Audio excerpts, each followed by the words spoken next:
If you are turning 65 soon, or maybe you're 66, 67, but you're starting Medicare for the first time, welcome. You're in the right place. We're going to be explaining and sharing one of the big mistakes that people make, that we see a lot of people make whenever they're first starting Medicare. And I know you don't want to be in that group of people that make the wrong choice, that make this mistake. So welcome. We're excited to share with you everything we know about Medicare turning 65. We've been helping people retire and go on Medicare since 2011. So it's been 15 years. I think we've collectively helped 100,000 people now at this point, and we've got a YouTube channel and digital workshops that have educated millions around the country. We've seen a lot of mistakes, is my point. And so in today's episode, we're going to talk to you about the biggest mistake, and then there's a couple of smaller mistakes that we need to talk about too that are important. So welcome to the show. My name is Josh Music. This is my dad, Marvin Music. We would love to have you be a part of the show today. If you have a Medicare question, a Social Security question, a retirement question, maybe an experience, something that happened to you that's like, wow, that was a big deal, and you're already on Medicare, or you're starting Medicare, or there was a mistake that you made that you want to warn others about, we would love to have you call in, because we all get smarter when we talk to each other, when we share stories, when we share experiences, so that we can make sure other people don't make the same mistakes. MedicareSchool.com is an insurance brokerage.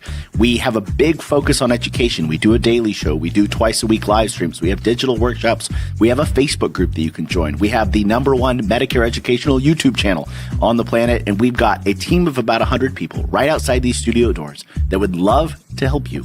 So if you have a question about Medicare, if you need to get a Medicare supplement plan set up, if you need to compare Plan G to Plan N, if you need to get a Medicare Advantage plan in place, or drug coverage, or dental coverage, or vision coverage, we are here and ready to help you. We're licensed in all 50 states, so it doesn't matter where you live, we can help you get on Medicare. Our services are no cost to you. We do not work for free. We are paid by the insurance companies, just like any insurance broker would do. Check us out on Google, Trustpilot, Facebook. We've got thousands and thousands of 5-star reviews. We are not perfect, but every day we do try to get a little bit better. So welcome to the show. If you want to call and be a part of today's show, the phone number is 800-824-2004, 800-824-2004. We'd love to talk to you if you need help with your insurance plans. The phone number to reach us is 800-782-6676, 800-782-6676. Call, schedule an appointment, talk to one of our licensed agents today. Let's hop into it. Okay. All right.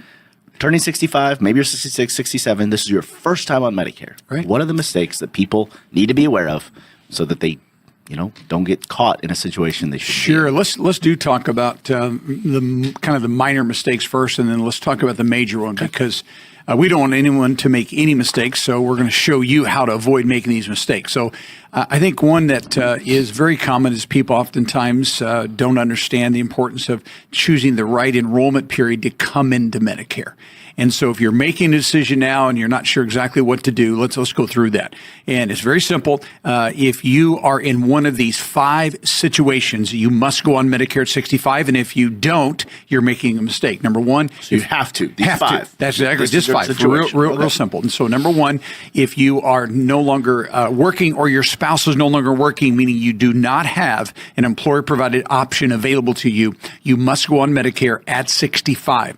That means you must enroll in Medicare during what we call the initial enrollment period, and it only lasts 7 months, and that is 3 months before your birth month, and then 3 months after. That's the 7-month window. So if you do not go on Medicare during that time, and because you don't have an employer plan, you've missed your initial enrollment period. Now, can you go into Medicare later? Yes, but it's going to be problematic. You're going to have penalties. You're going to have penalties, and it's restricted, because then you're going to have to use what we call the general enrollment period, which is only the first quarter of the year. So if someone realizes, I made a mistake and it's April, tough. They're going to have to wait until the next year to enroll in Medicare. So you don't want that to happen to you. So along with those same lines, those that don't have employer plans, the same rules apply. We must start Medicare at 65 if you're covered by COBRA, covered by TRICARE, which is a retired military, covered by small employer plans. Now, Josh, this is the one that many people miss. We're going a little fast. So not working, sorry. must go on Medicare. True. COBRA must go on Medicare. which we should talk about that. Right. TRICARE must go on Medicare. What's the fourth? Okay, the fourth one would be small employers, and that is defined by Medicare if you are working for a company that has 19 employees or fewer on the payroll. That's a small employer plan. So what happens if you were to keep that insurance, which you can, most don't, but if you did, that's Probably not very good. Oh no, Yeah. a small employer plan moves to the second payer position. You must put Medicare in the first payer position, and if you don't, you become the first payer, and then anyone. So a bill. You go to the hospital. Exactly What's right. going to happen? Well, what's going to happen is the portion that Medicare would have paid, which is awesome. Now you're going to have to pay that, right? Yeah. Okay, so that's what happens because you legally had to put Medicare in the first payer position. So small employers, 19 or fewer, you must go on Medicare. And then the last group would be those that are on ACA plans, Affordable Care Act plans, or they went through the healthcare exchange system to get an individual plan or a family plan. And so what happens there is they technically could keep an ACA plan. You could, but you wouldn't want to because all the subsidies, the cost sharing reduction, the premium reduction, the premium tax credits that people get on ACA plans all go away when you turn 65. Mm-hmm. And many do not know that. And so those are the 5 groups of people. We talked to a lady yesterday. Mm-hmm. I don't know if you remember this. She turned 65 in July. And she was trying to hack the system or whatever. And so she thought she would continue to get that subsidy until November. That's right. Because it was the last month of her whatever. Right. Of her IEP. Yeah. Uh-huh. Yeah. But she technically, those subsidy would have been paid back. Right? Which she did have to pay back. Exactly right. The birth month, they go away. Okay, birth month, they go away. She had a lot of bad advice given. Okay, yes. So we got these 5. So we got these 5 groups of people, and they're all in the same position. You must enroll in Medicare. If you don't, you make a mistake. But so that's one. Now, another mistake that we see people often make is when they are covered by a mediocre group plan. So they have a group plan available, meaning there are 20 or more people that are on the payroll, larger companies, but they're mediocre, meaning you're paying too much money for you to be on that group plan. I mean, $400, $500, $600 a month, and sometimes those are lousy plans. And so, in my opinion, if that's you, you're making a mistake because you have every right to go on Medicare while you continue working. You don't have to be on Social Security. You don't have to stay on the group plan. You can just take Medicare alone. So you can enroll into A and B, drop the group plan at 65, and we would recommend you do that if indeed Medicare is a better option. So the mistake here really is not taking the time to compare. Take the time to lay both plans side by side. Look at what your group plan is going to cost you, the coverage, the deductible, the max out of pocket, and let's look at how Medicare would compare to that. And when you do that, oftentimes you will find, not always, but oftentimes you are going to find that Medicare is going to make financial sense. Now, if you have a spouse that's covered by the group plan or children covered up to age 26 on the group plan, you're probably not going to do that. But if Medicare makes sense, do it. Your employer has to let you go on Medicare, and many people do not realize that. Okay. Yeah. And then another mistake that people make is, let's say they have a good group plan and Medicare is not their best option. Well, stay on that group plan. There is no problem doing that. But what you need to be mindful of is this. You do not even have to take Medicare A. Many will hear, you got to take A. If not, you'll be penalized. But you do not have to. And you do not want to if you are contributing to a health savings account. Because once you enroll into Medicare A or B or both, you can no longer put new money into the HSA. So again, that's a mistake. You just shot yourself in the foot because you had this great advantage, this tax advantage of being able to put money into your HSA, and now you enrolled in A and you can no longer do that. And that can't be undone. You realize, Josh, that once someone has A effective, it's gone into effect. Let's say I said my A is going to be effective 4/1, and it goes into effect. I cannot reverse that. There's no way. Yeah, there's no way at all. Now, let's say if I made a mistake and I say I want to start A, and that's going to be July 1, well, I can still reverse that. We can reverse the A application as long as A has not gone into effect. Oh, once it started? Exactly. So if you apply for A, let's say 90 days in advance, and it's just not there, could you say you don't want it? Exactly right. I didn't know that. You're exactly right. If it hasn't gone to effect, you can typically reverse the decision. Okay. But once it's gone to effect, and the reason we know that is because when we look at the 1763, what does it say? It says you can disenroll from a premium Part A. Yeah. Premium. So if it's Which premium, nobody's paying. Hardly anyone's paying premium. Very Part A. few. Yeah. But we could not use that form if A is free. Yeah. So if it's gone into effect, you can't reverse it. So don't make that mistake. Don't. And again, you will hear this from Social Security offices. You hear it from coworkers. Hear from all kinds of people say you have to take A, and if you don't take A, you'll be penalized. And that is not true. But we do recommend to take A. If you don't have an HSA. If you don't have an HSA. Exactly right. Yeah, I make a big deal of it because. What will it pay? Pardon me? What A does in that position, remember, we have a group plan that's 20 or more, right. So the group plan pays first. Okay. So when Medicare A takes the second payer position, it will not pay the deductibles, it will not pay co-pays, but it will pay co-insurance for you. Okay. And that's why you should enroll into A only if you don't have an HSA. Now, let's talk about Part A. So Part A only is for inpatient things. That's right.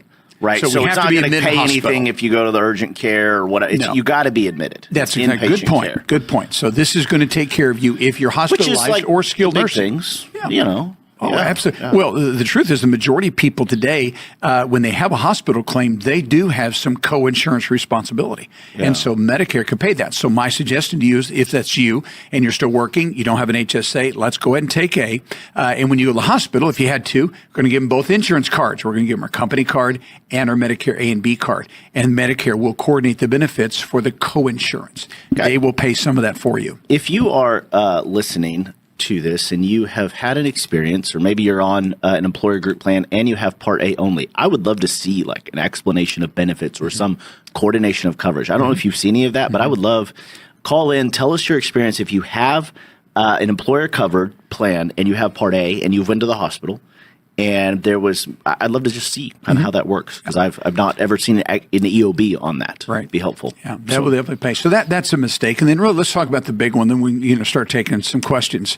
And the big one, folks, The big mistake. Yeah, the big mistake. That's Okay, what so I mean. the first mistake was kind of missing your initial enrollment period, enrolling at the wrong time. Exactly. You didn't know you had to enroll, and you did, or maybe you enrolled in A and you had an HSA, like all those Exactly, sorts of things. right, Okay. right. Yeah. And I think another kind of let me just attach one more item to this that I think everyone needs to know. And so let's say that you are no longer working, but you're covered by your spouse's plan at work.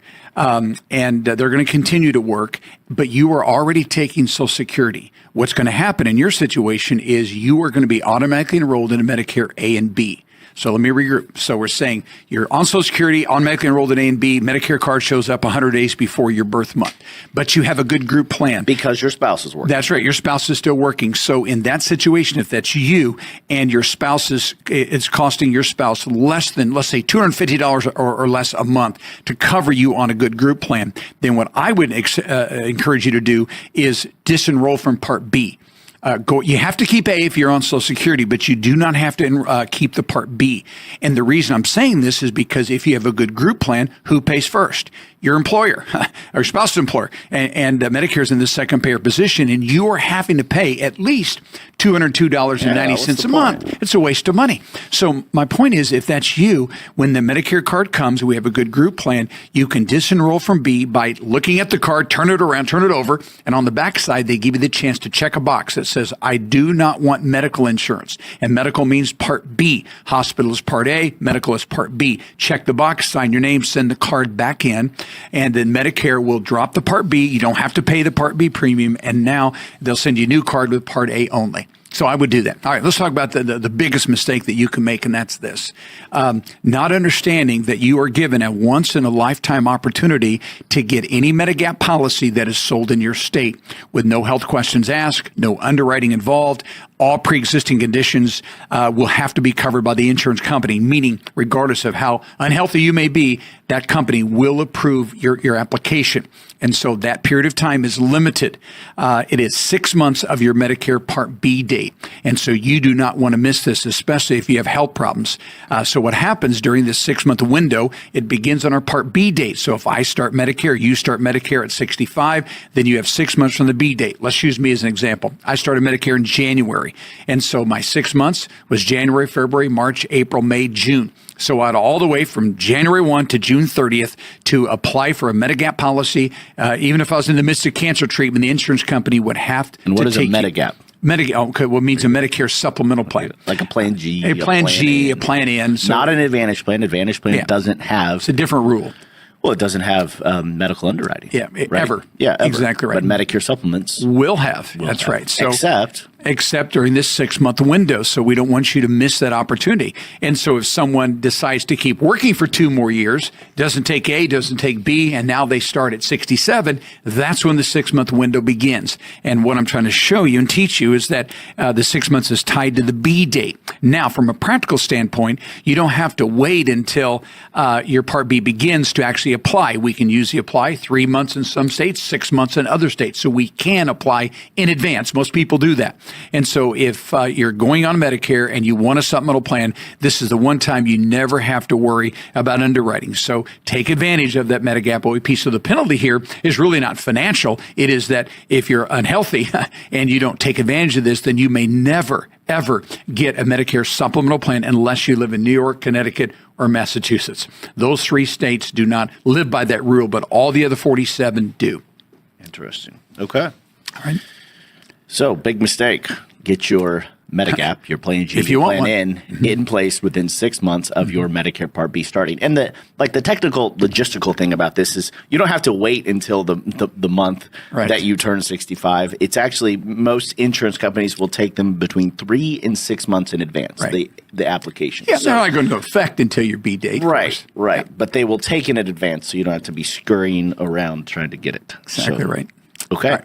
And guys, if you are listening to this and you need help with kind of figuring out your situation, or you need help choosing what Medigap plan is right, or maybe you think, maybe I've made one of these mistakes, give us a call. Our office line, if you want help from someone on our team, is 800-782-6676, 800-782-6676. We would consider it an honor and a privilege to work with you.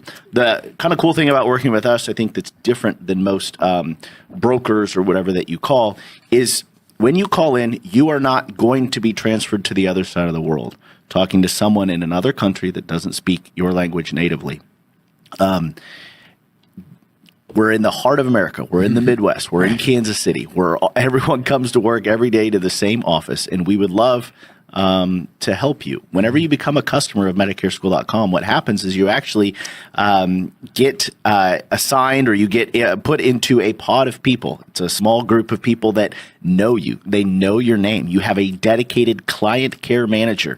So if you move across town, or you move states, or you lose your ID cards, or you have a billing issue, or a claims issue, or you need whatever the situation is, you have a point of contact that's here in the United States that is able to talk to you, that knows your situation, can see everything about you, and can help you facilitate that change easily. Our whole goal is to make sure that not only in the beginning do you feel confident, but at every step as life changes, you've got somebody by your side. We'd love to help you. Phone number 800-782-6676. If you want to be a part of today's show, maybe you have a Medicare question, experience, Social Security question, something went bad, something went good, we'd love to hear your stories. The phone number to call into the show is at the bottom of the screen. It's 833-824-2004. This is your opportunity to talk to the nation's leading educator on Medicare in a non-sales environment. You can ask your questions, and guess what? We aren't going to try to sell you anything on this show today. We wouldn't be able to. We just want to answer. Okay, let's get to our first caller. We got Susan in South Carolina. Susan, are you there? Yes, I am. Hi, welcome to Medicare School Daily. What questions do you have? Well, first I want to say I get a lot of information from your show, and I love your show. Well, thank you. Second, I got Medicare in 2019, so I'm eligible for the F plan.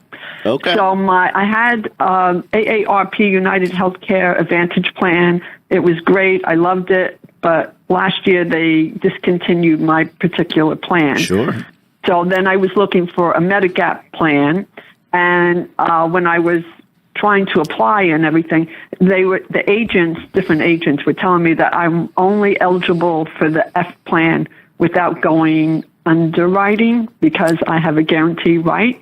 Is that correct? That is correct. Yeah. Yeah, that is correct. Oh, But so- the guaranteed issue is based upon when you started Medicare. So if a person starts Medicare prior to 1/1/2020, which you did, the guaranteed issue product would be the F plan. We start Medicare after 1/1/2020, then the guaranteed issue would be a G plan. So you were given accurate information. And that doesn't mean, Susan, you couldn't get a G or an N plan if you wanted, but you would have to go through the underwriting process. Right. Okay. And I have a diagnosis of COPD, so I guess I should just stick with the F plan then. Yes. Are ma'am. you? So did you get switched over into an F plan? Yes. Okay. Yes. Okay. Yep. Yeah. How many? Where are you? Are you in South Carolina? Okay. Sounds good. And so your plan Yeah. with United Healthcare just pulled out. Was it a PPO plan? Yes. Yeah. Yes. So around the country, United Healthcare just discontinued so many of their PPO plans. Yeah. So Well, you're they're not actually- alone. Yeah, exactly. Well, actually, 2.5 million people in total lost their Advantage plans from 25 to 26. 2.5 million. That's a lot. Huge amount. Hey, by the way, Susan, what part of South Carolina do you live in? Myrtle Beach. Myrtle Beach. Oh, it's wonderful. I want to tell you, my son Joshua was born in South Greenville, Carolina. right? Yeah, he doesn't remember that. of No, I don't course. remember that. But I do remember vacationing in Myrtle Beach. Yeah, yeah. Did well, we go there? Yeah, Yeah. we did. Yeah, we several did. times. Yeah. Yeah, it's we beautiful. lived in Greenville. I went to school at Bob Jones University, and so Josh was born. And that day, they actually still were delivering babies at the school's hospital, but they don't no longer do that. Oh. But so that goes back a ways. You were born in what, Yeah, yeah. 2001? I mean, 91. Yeah, 91. Yeah, sorry about that. He's making me 20 years old. 91. And his sister was born in 90, same hospital. But I remember that day. But anyway, so I'm just curious where you live. But Myrtle Beach that's a beautiful area. So, okay, so you went on a So plan. let me ask you a Go question. ahead. Yeah, go ahead. Yeah, I'm on the F plan. I just started in January. So far, it's been fine. So I can't switch to another plan, like a less expensive plan, like a G or an N, because I would have to go through underwriting. And since I have a diagnosis of COPD, most likely I wouldn't be able to change plans. Yes, ma'am. You definitely will not be able to. But I will say this to you. Even I know, Susan, G is going to be a little bit less expensive. But listen, you have a wonderful plan. Yeah. United Healthcare is. Listen, they're through the years they've been very stable. I know the last couple of years they haven't been, and no one has been real stable. Yeah. But if I were you, I'd be. Hopefully, you can afford the premium. But you're What are you really paying? in a very good position. What are you paying for that? Well, I'm paying less than you are because I know you said that you pay $212. 212. So, yes, I listen to you almost every day, but I pay $184 a month. For a plan F. Well, I mean, that's kind really, of a really bargain. good. Yeah. And you're 70 years old? I'm going to be 72 in June. 72, okay. Okay, yeah, very Awesome. good. 72, 184 for a plan F, which is full coverage. Yeah. Meaning you're not going to have any Yeah. bills at all. You can go see any doctor you want, any hospital you want. Not that anyone Yeah. wants to go to the hospital. Exactly. Yes. Yeah. All right. So But I was listening to you.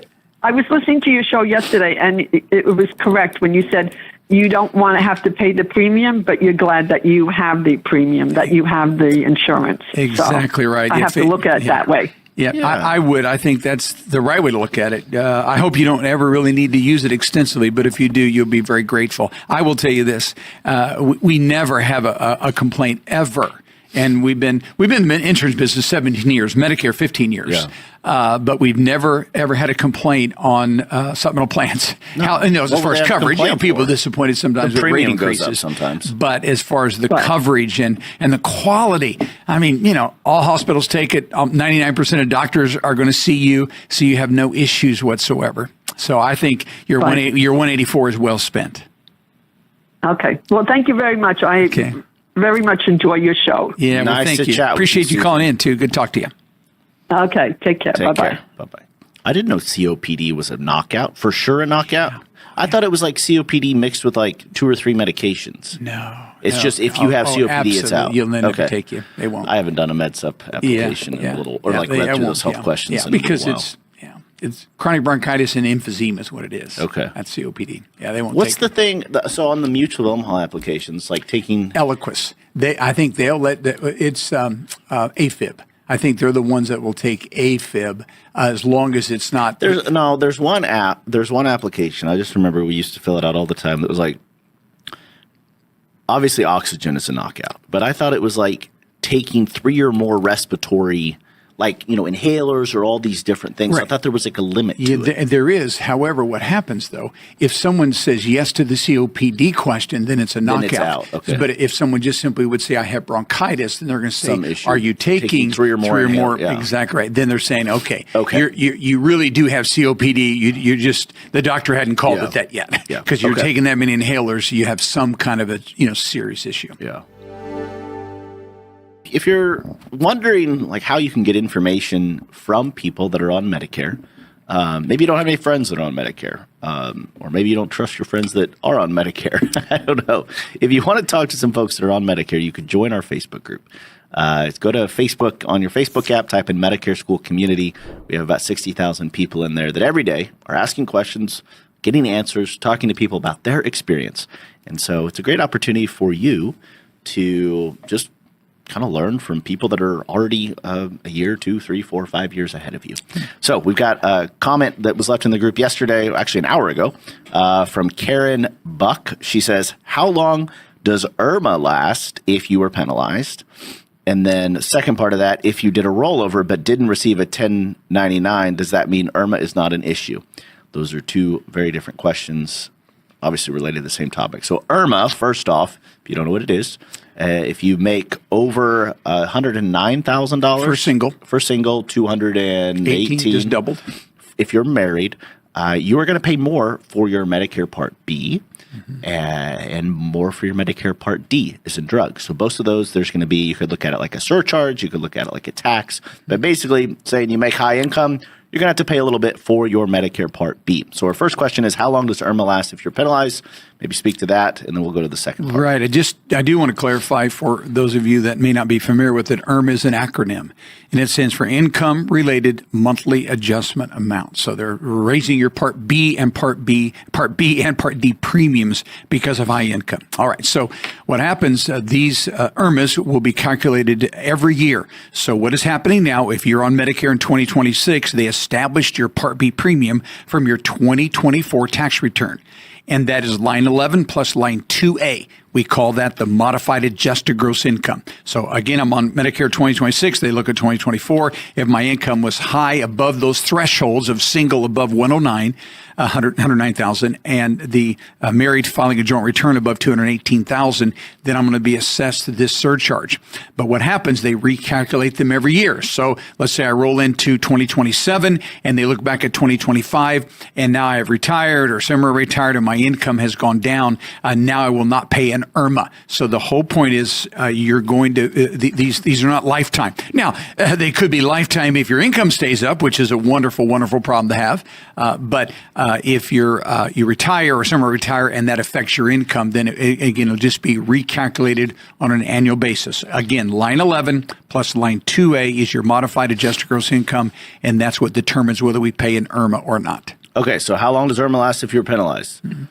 So they're always 1 year at a time. 2 years. Yeah, that's exactly right. Right. And then they're going to recalculate it every single year. Yeah, let's make a point here to you. Here's what happens. So let's say that I am on Medicare in 2026 and they looked at 2024, but I retired in 2025 or in 2026, then I can appeal the IRMA and say, don't look at 2024. I want you to look at my tax return of 2025, or you can even project for what you're going to make in 2026. And that's part of the appeal process. Give them new numbers. And if your numbers are less, then they will drop off the IRMA. Or hey, we have clients right now that are still paying IRMA, but as they retired or semi-retired, their income did go down, so they pay less of an IRMA. So even if we don't eliminate the IRMA totally, you can always appeal to reduce the IRMA. And it's well worth your time to do that. And if you're our client, we'll help you with this. We'll walk you through the process. We want to make sure it's done properly. Okay, so the second part of her question, if you did a rollover but didn't receive a 1099, does that mean IRMA is not an issue? To me, that's like you need that's to a mistake. contact that institution that you did the rollover and get a 1099. It might seem nice to not have gotten a 1099. But they still could have reported that to you. It may so have been maybe lost, got lost in the mail, and all of a sudden you're going to now maybe up in line for an audit because you didn't report. You know, especially if it was a sizable rollover. Oh, absolutely. No. Let's talk about this though. So if you did a rollover, so a rollover, if you use that terminology, that generally means you're taking money from a 401k and moving it into an IRA. That's generally what a rollover is. That is a non-taxable event. That's right. There's nothing, so that wouldn't be reported. Yeah, I think you said rollover, I heard conversion. Roth conversion. So Sorry about that. if you take money out of if you do what's called a Roth conversion, maybe from a 401k to a Roth IRA or an IRA to a Roth IRA, then that is going to be an income. You're not going to get exactly. But if you did a rollover, then it's probably not an issue. True. Yeah, I don't know why my brain heard. Well, mine did too, because it's contextualized. Like you can, so sorry about that. And Josh is right. The rollover is not a taxable event. Yeah. So you should not receive a 1099-R on that. Yeah. Okay, let's go to Dan, calling in from Michigan. Dan from Michigan. Hello, are you there? Yes. Hello, Dan. Good to talk Hi, to you, how sir. are you? What's your question, sir?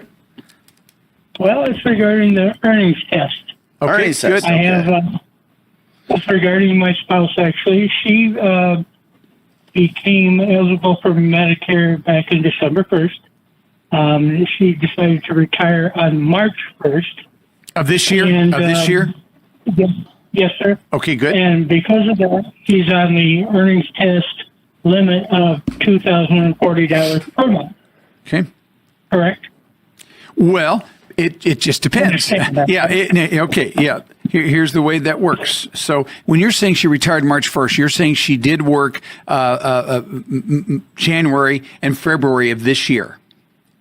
That's correct. Okay, very good. Okay, so what happens is they're going to look at one of two numbers this year. They're going to look at the 24,480 as an annual number. So if she's then above that, then they will, beginning in March 1 thereafter, they'll ask her or ask you on the application, did she make more than 2,040? So it's an annual amount or it's the monthly amount the year that you retire. And just to confirm, she hasn't started Social Security yet, correct? She's just retired. March 1st. Yeah, so has she started Medicare or is she on your coverage? Medicare of December 1st of 25. Oh, so she went ahead and started Medicare last year. Yeah, when she was first eligible, Correct. looks like. Okay, but she hasn't, no application for Social Security has been done yet. Yes. Oh, it has. Okay, when did it start? March 1st. Okay, that sounds good. So here's our question, Dan. So this year, including her income at work, which is all they're going to look at anyway. So did she make above $24,480 income, wages? Are you talking about only January, February? Yep. January. No, she didn't. Okay. All right. So then she should not have any earnings test there. Now, as we talk about March moving forward, is she going to be above is she working at all or is she totally retired? Part-time. Part-time. Will she be below the 2,040 a month? With some manipulation, yes. With some manipulation. Okay. Meaning like limiting her hours? Is that what you mean? Okay. Or? Yes. Okay. Okay. Yes. And the employer is okay with it. Okay, yeah, and that's fine, and so is the government, because when she filed for Social Security, they ask her moving forward once you start your Social Security benefits. So if that began in March, they gave her a list of months saying, "Will you be below 2,040?" So if she said yes, I'll be below, there should be no problem whatsoever. No consequence to her Social Security check. So are you all experiencing something differently than what Josh and I just shared with you? Yeah, I think we're getting a little more detailed than we need to here, but let me try to go back and explain this a little bit. Okay, so we understand that she's on this limit of $20.40 per month for the rest of the year. Yes. So let's just agree to that, okay? We can. So for March, kept it under that hour, kept it under 2,000 actually, and she got her check this month. Okay, all good, not a problem. Now we're currently into April, and we're right at the last day, well, tomorrow is, and kept it under 2,000. And now here's what the problem is, what I'm really after, is the employer added a bonus of $315, and I'll explain what it's for. And now that puts her over the earnings test. Okay, what that came from, I'll just try to quickly explain it, is she works in elder care, okay? Not nursing, but elder care. And the letter, here's the saving grace, I guess, is the letter that came with her check stub from the home that she works for says the state of Michigan has approved increase in wages for direct care workers through this My Choice Waivers program. And anyways, it says right on here that this payment is for the months of October, November, December, and January. Mm-hmm. The payments are received are on this paycheck for this week ending 4/22 under special category. Mm-hmm. And when you look at that, it's $314. Okay, so now that puts her over that 2,040 limit. Mm-hmm. And I don't know how this gets reported to Social Security or when, but they're going to look at that and say, look, for that month you were over. Okay. We want to penalize you. Okay. So how do we get this information to them that this actual we're back in 24 and 25? Okay, I would not do that. I would see how they're going to view that. If it were me, I don't think you're going to call somebody. Nothing. Let's see if they draw attention to it, and then you would submit that paperwork that you just told us about. You'd submit it to them. They very clearly see that only 1 month of that was even in this year, and she was still working. So again, she could have made $24,800 in January and February. And you're telling us she didn't, even with this extra $315. So I would not do a thing, Dan. Don't do a thing. Don't worry about it. Let's see if they follow up, because I don't think they're going to. But even if so, then you could prove that $315 was not money that was earned during the month of March or April. It was money that was most of it was earned in 2025. So I would not worry about it if it were me. Okay. You're not being dishonest. There's no one to reach out to and say, hey, here's this document. Don't do that. If they draw attention to it, then you can respond, and you have a wonderful way to make sure they understand this does not apply to the earnings test at all. Yeah. Okay. So you are fine, sir. Okay. Anything else that we can help you with today? When we're talking about this program of meeting the earnings test, how does those wages get reported to Social Security? Is it from the employer or from you? No, it's from the employer. They're required to do that. Yeah. In fact, do you know? Go ahead. I'm sorry. Oh no, go ahead. Your question. And do you know if that's probably reported monthly or quarterly? Yeah. I'm not sure. Yeah. Well, when will Social Security audit that? When will they audit that? When will they see that the $300? Yeah. Okay. Here's the thing. I can't tell you exactly when they're going to audit that because I don't know that. But what I do know is this. Yeah. Well, they used to report quarterly. That's how they came up with the whole quarter system. Okay. Yeah. They don't do that anymore. I think it's either monthly, annual, or whatever. But I know they got away from the quarterly reporting. So, but that employer is required to do it. I'm sure in the day of that tech today, they probably get those numbers pretty regularly. Quickly, yeah, exactly right. So you don't have to do a thing, I promise you. But they're withholding taxes. It's all part of the FICA system. So as they withhold those taxes, the employer is actually paying that money into the government. So that's how it's reported. Okay, not on you whatsoever. Okay. Okay. The same way, basically. Sounds all right. As long as they have this letter, I mean, there's nothing. Yeah, exactly. You keep that letter. If you get audited, you have a great defense here. You will be fine, sir. Yeah, they're not going to. They will not fight you on that for a second. In fact, I don't think you'll ever hear from them about it. Okay. But if you do, Okay. then you'll be able to explain it easily. Hey, this is 2025 income, and January, and she was still working, so we fall underneath the earnings test because they'll look at the annual amount. Okay. Okay. Okey-dokey. We Hey, good? thanks, Dan. Hey, Dan. Good to talk to you, sir. Thanks very much. Thank you. I appreciate you guys both. Appreciate take it. care. I mean, obviously, $300 is, not a huge amount. What if somebody did, like, let's say they had a bonus that was deferred, or, a bunch of PTO that was paid out, a couple months later or something. Let's say it's $10,000, $15,000, $20,000 that would obviously put them over the earnings test. What happens in that scenario, if you know? Yeah, I do know. So if that did happen, for every $2, they're above that limit. But when does it get caught? You know what I mean? Yeah.